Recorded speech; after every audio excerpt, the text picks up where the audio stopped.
আমরা এই মুহূর্তে রয়েছে একেবারে বেহালা যে পুলিশ স্টেশন, সেই বেহালা পুলিশ স্টেশনের সামনে।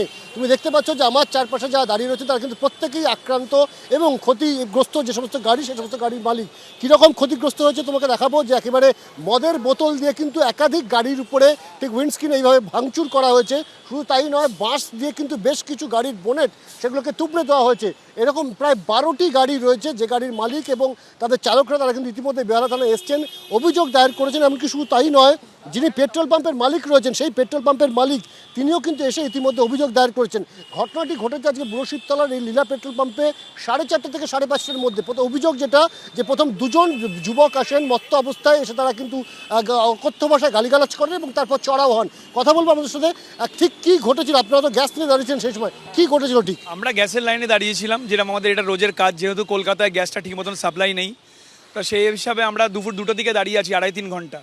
হঠাৎ 4:30টার সময় 2-3 জন মদ্যপ অবস্থায় হাতে বিয়ারের বোতল, বাঁশ, লাঠি এসব নিয়ে হঠাৎ চলে এলো। আমরা বুঝতে পারিনি কি হলো। উইদিন আ সেকেন্ড গাড়ি ভাঙতে শুরু করলো। আপনি দেখতেই পাচ্ছেন মদের বোতল, বিয়ারের বোতল দিয়ে, এবং বিয়ারের বোতল ভেঙে সেইগুলো দিয়ে আমাদের উপরে চড়া হয়েছিল। আমাদের হয়তো মেরেই দিতে পারতাম, আমরা যদি সরে না যেতাম বা পালিয়ে না যেতাম। এরকমভাবে করার পরে গাড়িগুলো ড্যামেজ করে তারা চলে গেল। আবার তার 15 মিনিট পরে আবার কয়েকজন এলো, এসে আবার 15-20 জন লোক এসে বাঁশ, লাঠি, জিনিসপত্র, আবার বিয়ারের বোতল এইগুলো নিয়ে এসে আরও কয়েকটা গাড়ি ভাঙচুর করে আমাদের শাসিয়ে ধমকিয়ে আমরা তাড়া করতে, তারপরে তারা পালিয়ে গেল। আমরা পুলিশ প্রশাসনকে ফোন করলাম, লালবাজারকে ফোন করলাম, করার পরে এই পরিস্থিতি আপনাদের সামনে। থানার সামনে এসে আপনাকে ক্ষতিপূরণের দাবি করছে? আমরা ক্ষতিপূরণের দাবি তো করবই, এটা একটা ব্যাপার। আমরা এফআইআরও করা হয়েছে, আমরা পুলিশ প্রশাসনকে জানিয়েছি। স্যাররা আমাদের বলেছেন যে তারা নেসেসারি স্টেপস নেবেন। ঠিক আছে, আমরা তাদের উপর বিশ্বাস রেখেছি।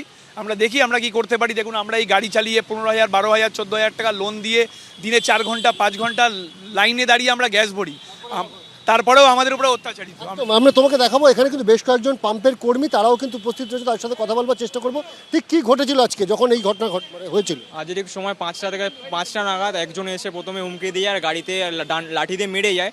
ঠিক তারপরে 10-15 মিনিট পরে পেছন থেকে আরও 20-30 জন ছেলে এমনকি বিয়ারের বোতল নিয়ে এসে গাড়িগুলো সব ভাঙচুর করে, এমনকি আমাদের এক কর্মীকে মেরেছে এবং একেও খুব জোরে মেরেছে।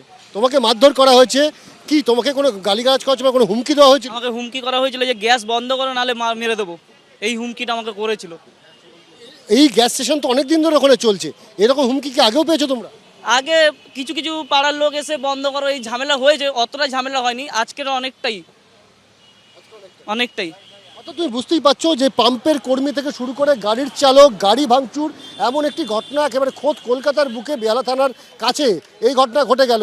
এবং ইতিমধ্যে কিন্তু পুলিশ তারা তদন্ত শুরু করেছে। তারা কিন্তু যারা অভিযুক্ত তাদের বিরুদ্ধে কিন্তু সিসি ক্যামেরার ফুটেজ খতিয়ে দেখে তারা কিন্তু ব্যবস্থা নিতে শুরু করেছে, এমনটাই কিন্তু আমরা জানতে পারছি। এবং তবে এখানকার যিনি পাম্প মালিক তার সঙ্গে কিছুক্ষণ আগেই কথা হচ্ছিল, তিনি বলছেন এই ধরনের ঘটনা কিন্তু একেবারে নতুন তার কাছে, এরকম ঘটনা আগে ঘটেনি এবং ইতিমধ্যে কিন্তু পাম্প বন্ধ রয়েছে। স্বাভাবিকভাবে পুলিশ প্রশাসনের তরফে তাকে আশ্বাস দেওয়া হয়েছে এবং সেই আশ্বাস পাওয়ার পর তিনি হয়তো আজ রাতেই পাম্প খুলবেন। কিন্তু এখন দেখার যে আগামী 2-3 দিনের মধ্যে এই ধরনের ঘটনার কোনো পুনরাবৃত্তি হয় কিনা বা পুলিশ প্রশাসন কী পদক্ষেপ নেয় সেদিকে অবশ্যই আমাদের নজর থাকবে।